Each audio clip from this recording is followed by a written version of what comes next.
Bonjour, on se retrouve aujourd'hui pour une seconde vidéo sur le robot Heliobot. Alors sur la première vidéo, je vous avais présenté ce petit robot, on avait vu comment faire le montage. On va voir aujourd'hui comment le programmer à l'aide de blocs. Alors je vous propose d'aller directement sur l'interface de programmation. Alors on peut y accéder en allant sur le site Heliobot.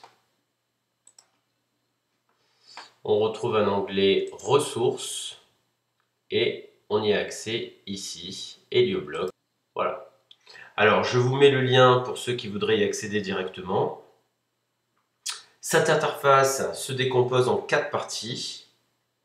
La boîte à outils située à gauche, c'est l'espace où l'on va pouvoir retrouver nos blocs de programmation. L'espace de travail, c'est la partie centrale sur laquelle on pourra assembler nos blocs. L'espace code, c'est une zone dans laquelle apparaîtra les lignes de code propres au langage du robot. Et enfin, la quatrième partie, les boutons qui nous permettront notamment de sauvegarder nos programmes ou encore de les téléverser sur la carte programmable du robot. Alors, on avait vu dans la première vidéo qu'une piste était fournie avec le robot. Il s'agit d'une piste pour pouvoir tester le robot comme un robot suiveur de ligne.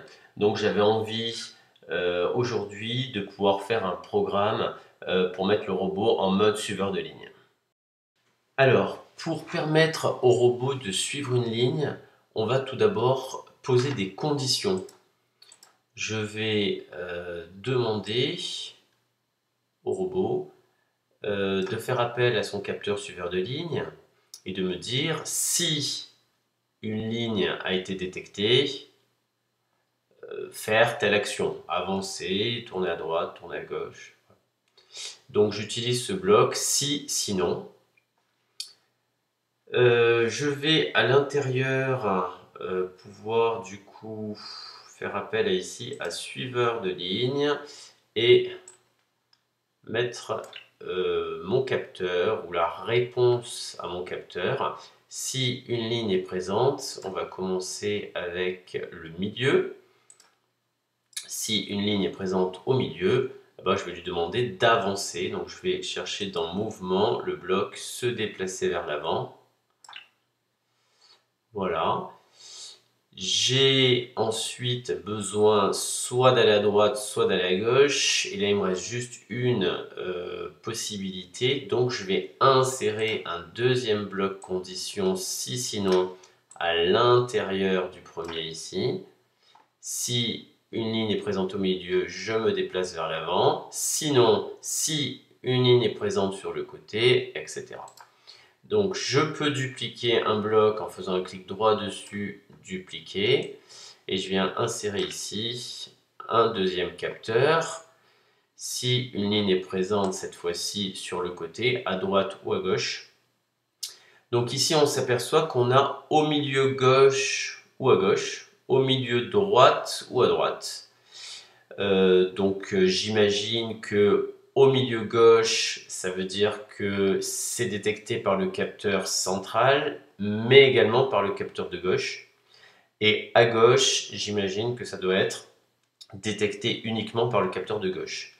Donc je vais tester au milieu gauche. Je pense que ça me permettra d'être plus réactif. Et donc au milieu gauche, on va demander de pivoter vers la gauche. Et sinon, on demandera de pivoter vers la droite. Voilà. Donc ici, mon petit programme est presque prêt. Il va falloir que toute cette programmation soit répétée. Parce que sinon, ici, le robot, il va faire ça une fois et puis il va s'arrêter. Donc du coup, ici, on va faire une boucle et on va lui demander de répéter indéfiniment toutes ces lignes. Voilà. Maintenant, on s'aperçoit également que notre robot, il va peut-être aller un peu vite. Auquel cas, s'il va un peu trop vite, il risque d'être moins réactif sur la détection de la ligne et du coup son mouvement risque d'être saccadé.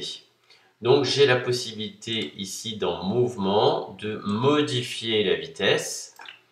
Et donc on va tester à 20 ou à 30% de sa vitesse, voir un petit peu ce que ça donne.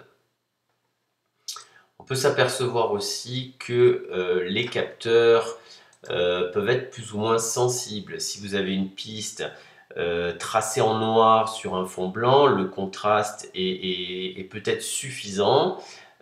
Si on utilise la piste qui a été fournie avec le robot, on s'aperçoit qu'il y a plusieurs couleurs et peut-être que les capteurs vont pas détecter aussi bien si on les laisse sur la sensibilité d'origine initiale. Donc ici, on va avoir dans suiveur de ligne un bloc qui va permettre de définir la sensibilité. Alors la sensibilité des capteurs, ici, elle peut varier entre 0 et 65 535 exactement. Donc nous ici, après avoir testé un petit peu, on va s'apercevoir que sur la piste qui a été fournie avec le robot, on détecte bien entre 10 000 et 20 000. Donc voilà, donc je prends une moyenne, hop, on part sur du 15 000. Et là, j'ai fait mes réglages. J'ai demandé de répéter indéfiniment, d'avoir une vitesse réduite, d'avoir une sensibilité des capteurs à 15 000. Et quand on détecte une ligne au centre, on avance. Quand on détecte une ligne plutôt sur la gauche, on pivote sur la gauche. Et sinon, on pivote sur la droite. Voilà, on va pouvoir tester ce programme. Avant cela, bien sûr, je vais connecter mon cordon sur le robot. Voilà, une fois que mon cordon est connecté, je clique sur le bouton programmer. J'ai une petite fenêtre qui s'affiche qui me dit que le robot tente de se connecter à un port série. Il apparaît ici. Je vais pouvoir le sélectionner et cliquer sur connexion pour que mon programme se téléverse sur le robot. Voilà. Une fois que le programme est téléversé sur le robot, je vais pouvoir déconnecter mon câble et mon programme étant installé, je vais pouvoir tester mon robot.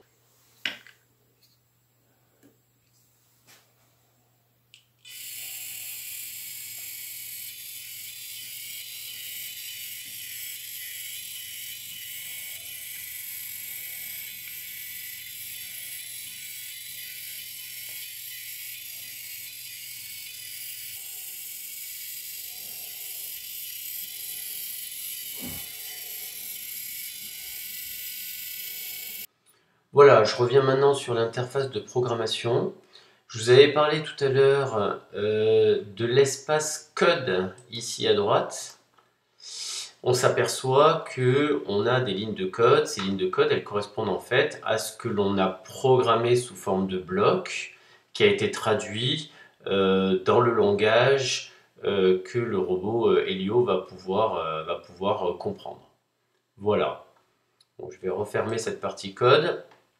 Et je vais vous présenter un bloc que l'on n'a pas encore vu. Ça se trouve dans suivi de ligne. Il s'agit du bloc suivre une ligne noire. Alors ce bloc, globalement, il a la même fonction à quelque chose près que ce que l'on vient de faire ici, toute cette partie ici du bas. Donc si je duplique ici mon programme, voilà, globalement, je vais pouvoir supprimer toute cette partie-là et pouvoir mettre mon bloc suivre une ligne noire. Voilà, donc ces deux programmes font pratiquement la même chose. Voilà, vous savez maintenant comment programmer le robot Heliobot en mode robot suiveur de ligne. J'espère que cette vidéo vous aura plu et je vous dis à bientôt.